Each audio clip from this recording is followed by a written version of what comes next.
we live in a universe that is alive with stars. Our own galaxy, the Milky Way, has 400 billion stars or suns.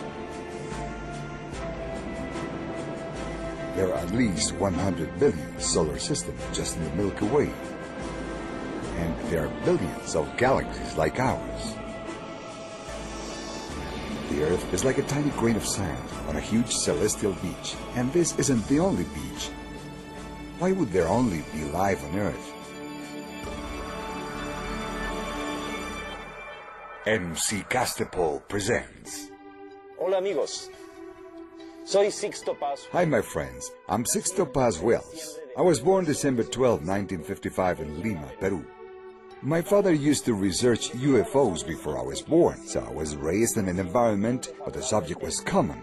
In fact, my father used to teach my brothers and me, when we were boys, to think that it would be impossible that there would be life only on Earth. He said it would be very strange indeed if there were no life beyond this planet. My father, with some friends from the Air Force, created an institute for the study of UFOs. In 1973, he was invited to speak to a yoga group, and I went along with him. I was 17 years old then. While I was there, I met a group of people who were very much into spiritual subjects, although not in a religious way. I liked so much what they had to say that I spent some time with them practicing breathing, relaxation, concentration, and the meditation of Hatha Yoga and Mantra Yoga. The following year, in 1974, a report in the most serious and conservative newspaper in Lima, El Diario El Comercio, said it had been discovered that outer space was not a place of deathly silence as believed, and that noises coming from the universe were a cacophonous riot of sounds, some of which might be other civilizations trying to communicate with us across the universe. This interesting report made my father invite Dr. Victor Yáñez from the police hospital in Lima, who held a high degree in masonry and was a member of the Theosophic Society, to lecture on telepathy, or transmission of thoughts across long distances. The doctor said that if people of other worlds were trying to communicate with us, they might not just come in spaceships. They might try to communicate through our thoughts, or astrally, through our dreams. This idea seized my imagination with such force, and when I got home and told my mother and sister what I had heard, we decided to try it out, to play a game where we would try to clear our minds and receive a message from beyond. We sat down at a table with paper and pen and agreed to write down any thoughts that seemed not to be our own, but coming from somewhere else. By doing so, we hoped to detect a possible message. We started to practice some meditation, and about 15 minutes later I felt an irresistible urge to write something down, and an anxiety that forced my eyes open. I was not in any trance state whatsoever. I was fully conscious. I started writing very quickly. I felt like someone was speaking in my ears, saying, "Living room, good place to communicate. My name is Oxalc. I am from Marlem, one of Jupiter's moons. You call it Ganymede. We will communicate with you, and soon you will see us." I thought this wasn't real, of course. It had to be a product of my imagination. But then my mother and my sister told me that they had received the same message, but they chose not to write it down. I had written it down as I was mentally receiving it. This is called psychography, or automatic writing. Next day, with some friends, we repeated the experiment. This time, though, we asked for a signal. In the course of the experiment, we received instructions to go on February 7, 1974, to Chilca Desert, south of Lima. We arrived the day before to become acquainted with the environment.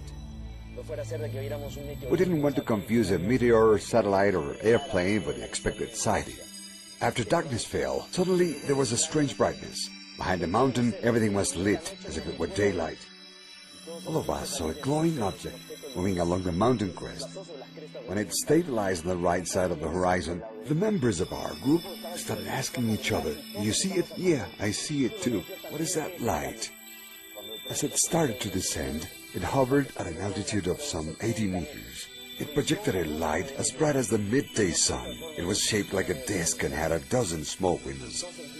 We all felt terror, panic. We'd never been so frightened. And yet we all grasped in our minds the message that was sent. They wouldn't come down at that moment because we couldn't control our emotions. Later there would be a time and place. That time came months later when they landed in the desert, and we had the opportunity to see them physically. Anthropomorphic beings, humanoid, similar to us. At the beginning, their communication was all telepathic. Had it all ended there, these experiences wouldn't have much significance. But a Spanish journalist, Juan José Benítez, who today is known worldwide for his Trojan Horse series of books, back then a correspondent for the FN News Agency, was sent to Peru to cover the story about a group of teenagers who claimed to have had contact with extraterrestrials. We went out to the Chilca Desert with him. And at the exact time, on the exact day announced and messages that we had received, this journalist was able to spot 2 UFOs in the sky. To us, they were DAVs, directed alien vehicles. The sighting demonstrated to his satisfaction that it is possible to establish contact with extraterrestrial beings. When he returned to Spain, Juan José Benítez wrote his first book, UFOs, SOS to Humanity. This book made our contact experience known around the world. As the years progressed, our communication with these beings became more and more fluent. We were allowed to receive the information that we are about to share with you, stories about the cosmic plan, extraterrestrial cosmogony, and the origins of humanity. It is the story of how the human being is the result of extraterrestrial genetic experiments, and how, through our biological history, there has been hybridism and crossbreeding, stellar shipwrecks, colonization, and even deportation of aliens to our world.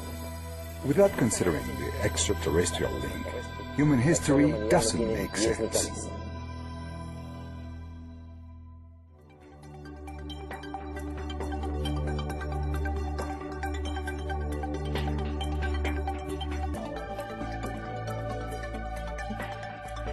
UFOs, our extraterrestrial past, the cosmic plan.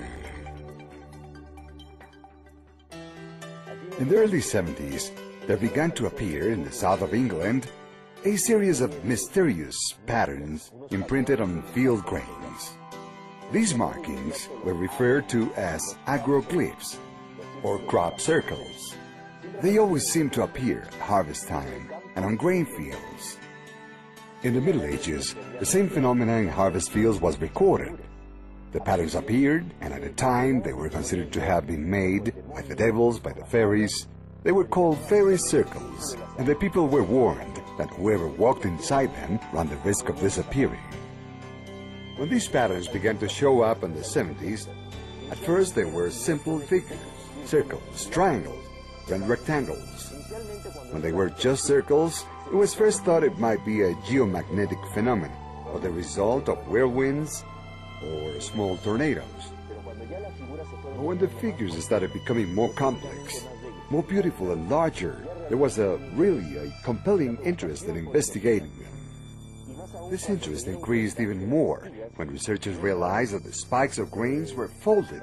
They weren't broken. This was not the mark of a person stepping on them or a violent impact. A subtle force had folded the spikes.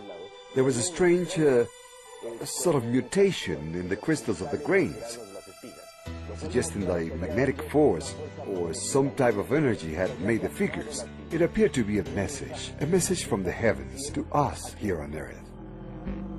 In 1996, at Oliver's Castle, a video was made of some illuminated spheres that began to flutter over the harvest fields, and in fractions of seconds they made an imprint, these same type of figures. On August 17, 2001, alongside the Schill-Bolton radio telescope, there appeared a set of 2 figures, initially a gigantic 3-dimensional face. At ground level, there was nothing visible that would make us believe that this was a face. These were just little piles of weed. But that face is not unknown. It is identical to the face of Sidonia on Mars, a face that was discovered on a mountain on the surface of that planet. And what is the other figure? A rectangular figure that turns out to be the answer to a message that was sent from Earth on November 16, 1974. Frank Drake, a friend of Carl Sagan, using the big radio telescope of Arecibo, Puerto Rico, had sent a radio signal to space to M13, the great nebula of Hercules, located 24,000 light-years away. He hoped that at some time some intelligent civilization would receive it and would respond. Radio waves travel at the speed of light. almost 300,000 kilometers per second. That radio wave would take 24,000 years to get there, and if there had been an answer, it would have taken 48,000 years to receive the reply. Who would be here on Earth to receive the answer? Nevertheless, the answer didn't take 48,000 years, but only 27 years, and not through radio waves, but through imprints on fields of grain. From the figure, it can be seen clearly that these beings are familiar with the elements of communications that exist here on Earth. In this case, the universal language of numbers, of mathematics. They also knew our components of life. According to the genetic code, there are variations on the father's side. It is mutated or changed. This suggests that they are a sort of transgenic beings, or we are a variation to them. The average height of these beings, at least the ones that appear in this design, is 120 centimeters, small with a big head, like many similar beings that have been observed in different parts of our world. In terms of location in their solar system, counting from their sun, they would be occupying the third and fourth orbits and the moons of the fifth planet. But if we look very carefully, they have 9 planets around their sun, a significant coincidence with our own solar system. Perhaps they are not answering from outside our solar system, but from inside, with bases on Mars, Earth, and the moons of Jupiter. Their means of communications is obviously not a radio telescope. That would be a very primitive form of communication for them. The form in this case is the same concentric and tangential circles that appear 1 year before year 2000 at the same place. This shows that in order to communicate with us, these beings had traveled through time and space, through cosmic folds, through interdimensional beings. They could do this because they mastered space and time. The fact that many of these figures appearing in fields in the south of England and in more than 25 countries are related to the latest discoveries of science indicate that there is a follow-up, a supervision of Earth's projects on their part. There appears to be an interest in helping human beings to remember a great deal of information that is already part of our own genetic code. If we were sown in this planet, all we have to do is remember.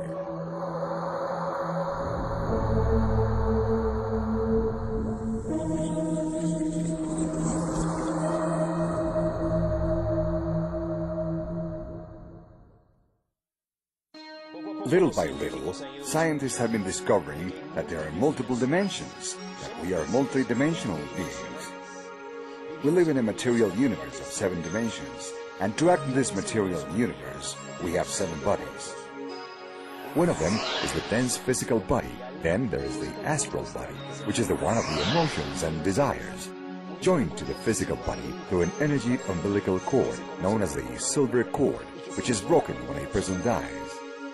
The third vehicle is the lower mind, which is the one of the character and personality. When a person dies, the physical body dies, the astral body dies, and the character and personality die along with them. The fourth vehicle is the superior mind, the entity with our psychic faculties, our extrasensory capacity.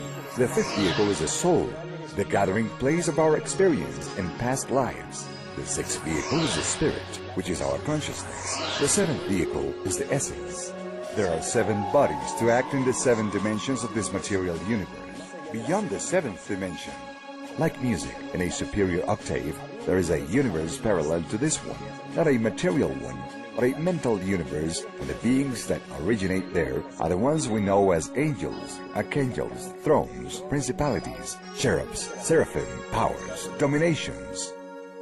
That mental universe corresponds to the 8th, 9th, and 10th dimensions. And beyond those, starting in the 11th dimension, there would be a 3rd universe that is spiritual. The spiritual universe would have created the mental universe. The mental universe would have created the material universe. So God would not have created us directly, but through intermediate hierarchies, acting through a group of ultra-terrestrial beings, beings from the mental universe, which we know as Jell, the Shining Ones, the Sons of God. The first civilization to emerge from this last creation had a very auspicious development. In a short time, they advanced a great deal, and they passed very quickly from the first dimension to the second, from the second to the third, and from the third to the 4th dimension of consciousness, which means that as these beings evolved, they were helping other civilizations to evolve. But for those at the head, there came a moment that they became stuck in their own evolution. All of a sudden, Those who were in the fifth and sixth dimensions were not able to continue to advance and make evolutionary progress. Why?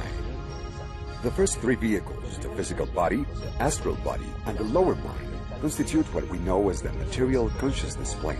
They connect us through the material plane with the material universe of 7 dimensions. The superior mind, the soul, and the spirit constitute the plane of mental consciousness and connect us through mental consciousness to the mental universe, and with the 3 dimensions of the mental universe, the 8th, 9th, and 10th dimensions. And the 7th vehicle, which we could also divide into 3, will, wisdom, and love, connects us through the spiritual plane with the spiritual universe, which would be the 11th and up.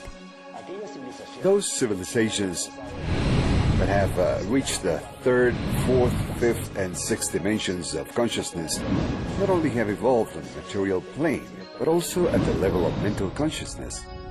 They have had a great mental development, but they have become stuck there.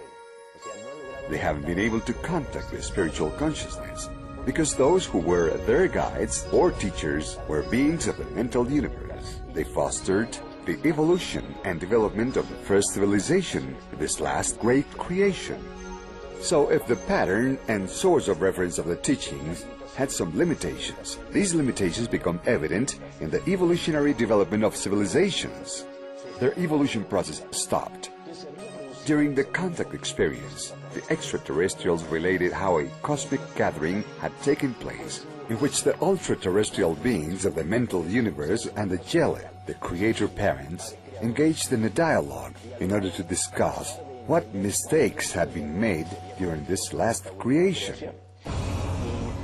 Lucifer, or Luzbel, a very elevated entity of the mental universe, suggested that the mistake was that the evolutionary process was too easy for them, and perhaps not having created the necessary conditions to have an opposition force strong enough to demand maximum effort from these civilizations while they were developing.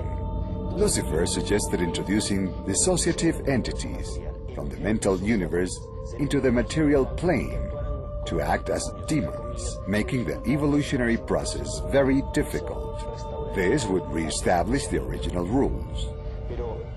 But Lucifer thought that they should work with those civilizations that had already been guided by them, and which they had acted directly upon. Those civilizations that were already in the 5th and 6th dimensions of consciousness, and were very close to reaching the 7th dimension, and were about to connect with the creator force. But the other ultra-terrestrials disagreed, saying it was like changing the rules of the game. Just as if we had a son in a military boarding school with rigid discipline. Just 1 year short of his graduation, we put him in a mixed school that is not a boarding school and has no rigid discipline. There is a high probability that he would fail. So these ultra-terrestrials said, you can't change the rules of the game for those already in the advanced stage. And these entities suggested working instead with new civilizations, civilizations that were just getting started. But there were also opinions that it wasn't fair either to vary the rules governing those civilizations. So the final decision was to work with civilizations that had never existed, with planets that had never developed. One of those chosen planets was the Earth. Why? Because according to the extraterrestrials, 1.2 billion years ago, a meteor shower extinguished life on planet Earth. Our world, being a dead planet, a planet with no future, would permit hosting this experiment, along with 7 additional planets. A group of extraterrestrial civilizations received authorization from cosmic hierarchies of beings of other dimensions to travel a long time in space and arrive on Earth before the Earth died, and stop the planet from dying by creating for the Earth a paradoxical alternate time. Let's imagine for an instant that time in the universe is like an ascending spiral, and in one of the curves of the spiral, the Earth died, but the universe continued. So a group of civilizations that is able to travel through space and time, through cosmic folds and multidimensional gates, arrives on Earth and stops the Earth from dying. These emissaries took charge of transforming acid oceans into alkaline oceans. They sowed spores in our world. They accelerated the process of life, hoping that our planet, at a certain moment, could foster a civilization with a psychic and spiritual potential, able to reach levels of evolution that not even these visitors had achieved. It would be a civilization able to reconnect with and establish a bridge of communication with the Creator universe, with the spiritual universe. It would be a civilization destined to surpass their own level of development. The prospect of this opportunity going to new civilizations did not make Lucifer happy. From the very first moment, he tried to boycott and sabotage the project and prevent it from going forward because it wasn't what he had suggested. We will discover then that the first civilization to be established on our planet was of extraterrestrial origin. Beings of the constellation of the Swans landed on our planet, in a continent in the area corresponding to the present location of Antarctica. This first civilization was also called Antarctica. Later on, other beings arrived in what corresponds to the Mesozoic era, or secondary era, and they installed themselves in the upper part of northern Europe, in what became the Hyperborean civilization, the upper north. These beings coexisted with an unstable and violent environment, dominated by dinosaurs. They performed genetic manipulation as part of their mission, but then, 65 million years ago, without them being able to stop it, a meteor shower took place. That was a terrible disaster. A cosmic catastrophe was caused by an asteroid of nearly 10 kilometers in diameter, which hit our planet, leaving a crater of 250 kilometers in diameter on the coast of Mérida, in the Yucatan Gulf. The impact produced an expansive wave so violent that it wiped out a large proportion of the dinosaurs. Had not this happened, these creatures would have evolved into an intelligent form of life, and today they would be the ones to rule our planet with their intelligence. Our planet was so profoundly affected by the meteoric impact that we could almost say life was extinguished on our world. That's why the Earth was the first planet of the 8 selected for dismissal. 8 planets had been chosen, Trooper Galaxy, from a group of galaxies that rotated around M31, the great nebula of Andromeda, located 2 million light-years from us. So there were 2 planets from each of 4 galaxies in that group. After planet Earth was dismissed, they concentrated on the remaining 7 planets. But with time, 3 of those planets were totally destroyed, but even dust remained for them. The original 8, the cosmic directors, ended up now with 4. A very worrying fact. Having the project fail on the other 4 planets, they decided to give a new opportunity to planet Earth. These beings who always travel through space and time for them not being the same as it is for us, came to our world and found out that 80,000 years ago, the Lemurian race, the black race originating from Earth, had evolved to such an extent that they had awakened all their potential, including their extrasensory perception. These human beings were capable of discovering that we were living in an alternate time, different from the real time of the universe, and that that time could be crossed. Part of this development resulted from the consumption of hallucinogenic plants, something that the extraterrestrials frowned on. When the extraterrestrials that had dedicated attention to the development of the other 4 planets found out that humanity on Earth was evolving and advancing, but had done it through a process that they considered unworthy, they decided to come here some 30,000 to 35,000 years ago and induce a terrible regression in the form of a collective forgetting or global amnesia on the part of humanity. This is mentioned in the Bible in Genesis chapter 11, when it refers to the Tower of Babel. There was an era in history when human beings used to speak the same language. What this means is that we had developed telepathy, extrasensory perception, and we had even been able to construct a ladder to the sky, meaning a connection with the superior, with other realities. And the Bible says that the Elohim were afraid that to the human being nothing would be impossible. So they decided to intervene, to make us forget. That is how 30 to 35,000 years ago, a terrible devolution of the human being was induced in the form of a generalized amnesia, which served to enable the visitors to reassert their own supervision and their control. 25,000 years ago, the beings of two big civilizations, Orion and Pleiades, were sent by the galactic counselors to intervene on our planet as guardians and sentinels. Some of them were beings from Orion, and others were beings of the Pleiades. Not all Orions had a humanoid or anthropomorphic appearance. There were ones with reptilian appearance, specifically the chief of the Orions, who was called Satan, an extraterrestrial, not to be confused with Lucifer, who was an ultra-terrestrial. Over centuries of angelology, the study of angels, so much confusion has developed that sometimes the same name is used to refer to an angel of light or one of darkness, and vice versa. For example, the word Satan, adversary, is used to refer to Lucifer when they are two completely different entities. The Guardians and Sentinels had the idea to evaluate the evolutionary process of humanity. As mentioned earlier, a terrible devolution had been produced, specifically referred to in chapter 11 of Genesis, when it says the Elohim saw that the human beings spoke the same language and that we had been able to build a ladder to the sky, that now nothing would be impossible for us. This ladder obviously wasn't a ziggurat, or a tower, or a pyramid, but a psychic and spiritual connection. So they decided to come here and confuse the languages. They made us forget, and that forgetting was a form of devolution as recorded in the cosmic plan. Then the responsibility of these guardians and sentinels was assigned to Satan, who was a loyal follower of the teachings of Lucifer.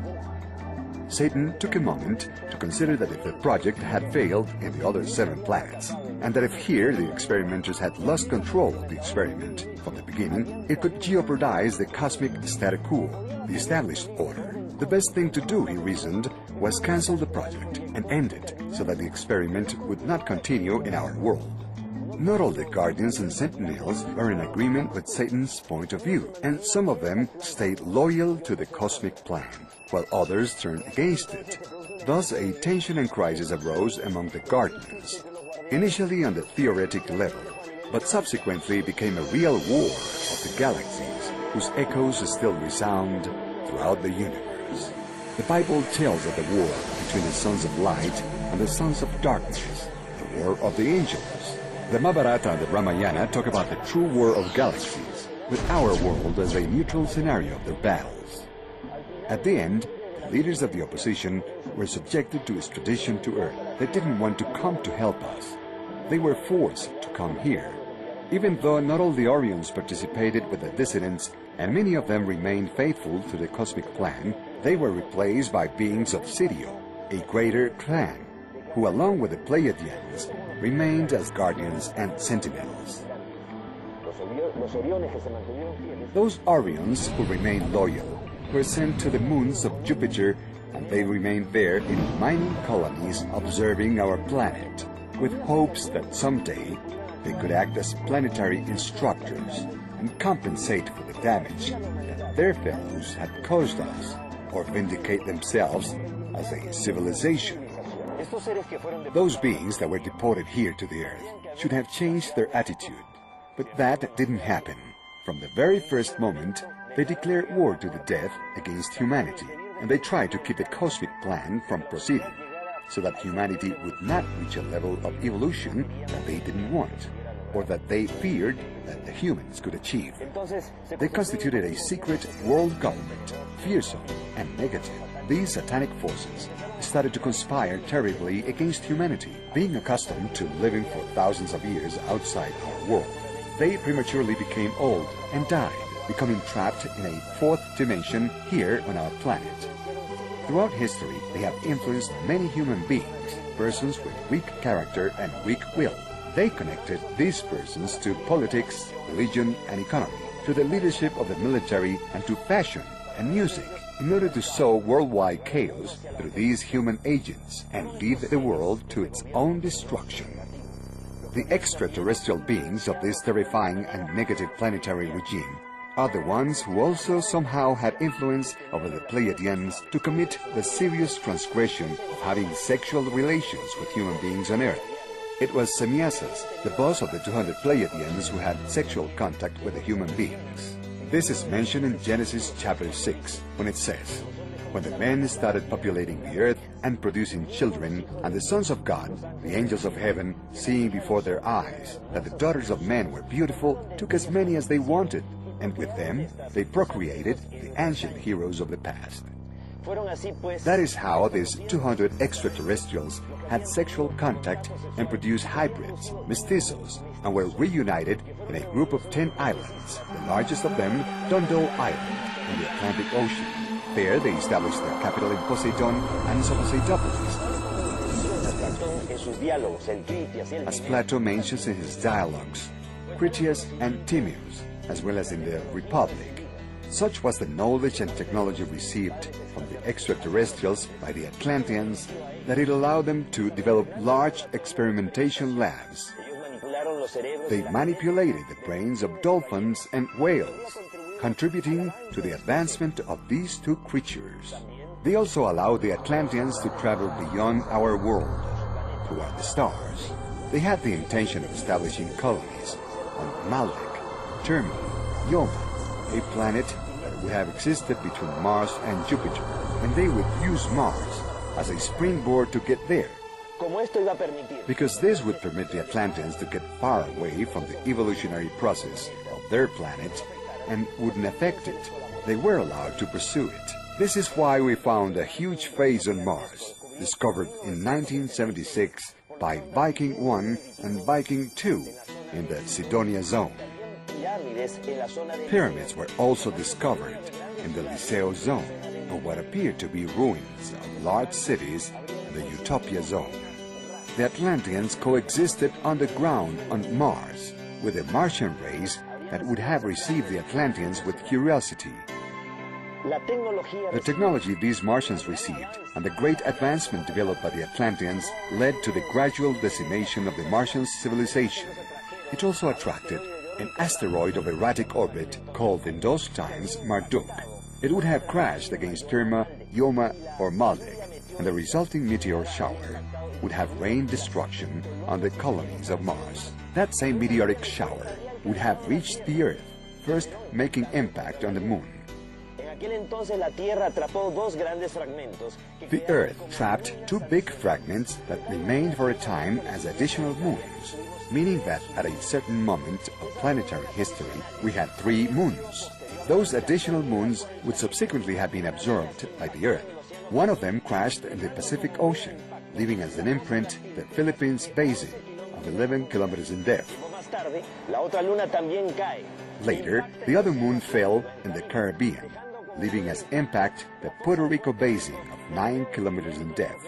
This created a zone of magnetic aberration, where the line forces that go from pole to pole tend to curl, forming whirlwinds and vortices of electromagnetic forces that collapse space-time, opening gates to other dimensions.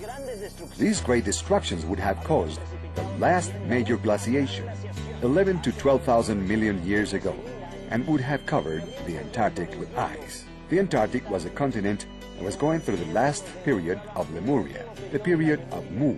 This was the greatest advancement to the original black race on our planet. This was the greatest advancement of the original black race on our planet, after the intervention of the Guardians and Sentinels. The Lemurians had then to be rescued and taken out of there. They were taken to Mesoamerica in what is now Mexico, and that's how the Olmec civilization emerges. The last archaeological discoveries made in the state of Guerrero, on the Pacific coast of Mexico, demonstrate the Olmec culture was thousands of years older than we originally supposed, and that would explain their Negro facial features. The Olmecs also appear in stelas in great stone sculptures driving spaceships, something that later we will see repeated in the Maya civilization itself.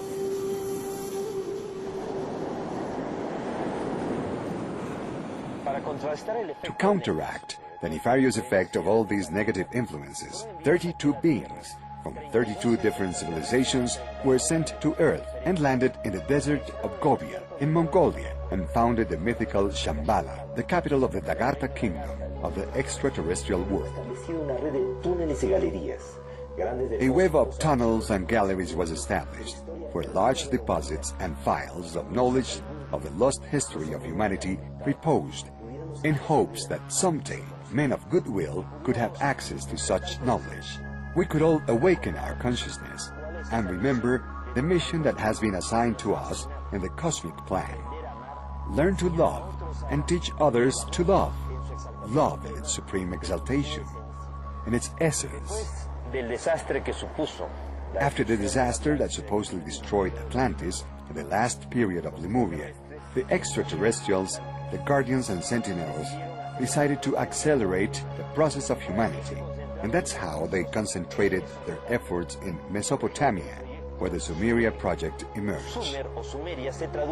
Sumer, or Sumeria, translates the country of the spaceships, and it is there where the first pyramids, the ziggurats, are constructed.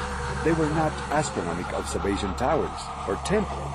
They were towers of ascent and descent for spaceships, just like today we have been able to interpret from the clay tablets written in ideographic symbols and cuneiform that have survived to our days. In the Sumerian era, small city-states emerged where the extraterrestrials decided to work with large collectives of people, giving them instruction and knowledge, but discouraging dependency. The Sumerian civilization achieved a great level of development, and the Sumerians themselves elected the Patesios, the Elsios as representatives of the people to maintain fluent communication with the An, the goddesses of the sky, who would visit from time to time. During each of their visits, a fluid exchange of information and knowledge took place. During each of their visits, a fluid exchange of information and knowledge took place. Back then, the planetary quarantine imposed by the Guardians and Sentinels was not that rigid, allowing not only Ans, the gods of the sky, to arrive here with good intentions to further the cosmic plan, but also the Anunnaki, the sons of the prince, reptile-looking beings connected to Satan and the satanic forces, who from time to time would act in our world in a very negative fashion, trying to conduce the Sumerians to fight against each other. Great wars were incited, and they encouraged very violent developments of peoples like the Sacarios, who ended up exterminating and destroying the Sumerians. The Sumerian project, working on a wide collective group of people, failed, because finally, at the end, dependencies had been created anyway. They were paying too much attention to the return of the Ans. The extraterrestrials, the Guardians and the Sentinels, and the planetary instructors decided therefore to work with an elite group of individuals. They chose for this the Egyptian priestess, heirs of the knowledge of Atlantis, survivors of the Atlantia, who came to Egypt with extraterrestrial knowledge because there were extraterrestrial colonies in Egypt. Survivors of Sumeria settled there, so all that sum of knowledge and information was going to emerge as the great nation of Egypt. When still the rest of humanity was in the Neolithic age, the great Egyptian civilization appears. The great achievements of a civilization never occur at the beginning or the end, but at the height and splendor of development. The greatest development, extension and expansion of Egypt was between the 18th, 19th, and 20th dynasty of the new empire. Nevertheless, in that era, there isn't anything similar to the pyramids, which are of the 3rd and 4th dynasty, especially the pyramids of Cheops, Khephren, and Cerinos, the most famous, which date from the 4th dynasty. For these to be from the old empire, the most ancient Egyptian period, is impossible. This demonstrates that there is a connection with these beings from the sky and with the remaining Atlantis. Los sacerdotes egipcios The Egyptian priestess, after receiving this superior knowledge, were supposed to retransmit it to the people, sharing it in a way that was comprehensible, in a way it could be understood. Nevertheless, with time, the priestess, instead of sharing it with others, kept it for themselves, for self-education, and when initiating others, they didn't share all they knew, maybe because they considered that the others weren't worthy, or because they didn't want them to replace them in their work. The knowledge consequently started to become diluted, and it reached a point when knowledge was lost. Egypt fell under the influence of these terrifying dark forces that tried to get humanity to forget. So after failing in working with a wide group of people and also with an elite of individuals, it was decided to work with one individual and to program his or her genetics. By chance, the chosen one was Abraham, psychic since birth. He used to easily have telepathic communication with these beings. And what is more, he was such an intelligent man with such broad judgment that he accepted at that time, when there were 1,000 commonly accepted gods, the idea of one single God, which was a very advanced concept. The idea became to program Abraham's line of descendants, and you can see very clearly that all through the sacred history there is evidence of serious genetic manipulations or interventions of these beings. For example, Abraham was not able to have children with Sarah. Nevertheless, with the help of those from above, they finally had Isaac. Isaac married Rebekah, but Rebekah was not able to have children either. Nevertheless, with the Lord's help, she conceived Jacob and Esau. Jacob married his cousin Leah, and then Rachel, the one who he really loved, but she was sterile too. But with the help of these beings from other worlds, she finally conceived Joseph, he of the premonitory dreams, he of the talent of prophecy, the one who interpreted the Pharaoh's dreams. Samson was the son of sterile parents, Samuel the same. Mary the Virgin was the daughter of Joachim and Anna. They were not able to have children. With intervention from the heavens, Mary is born, creating conditions for the birth of Jesus Christ, who was not an extraterrestrial, but an extraordinary terrestrial.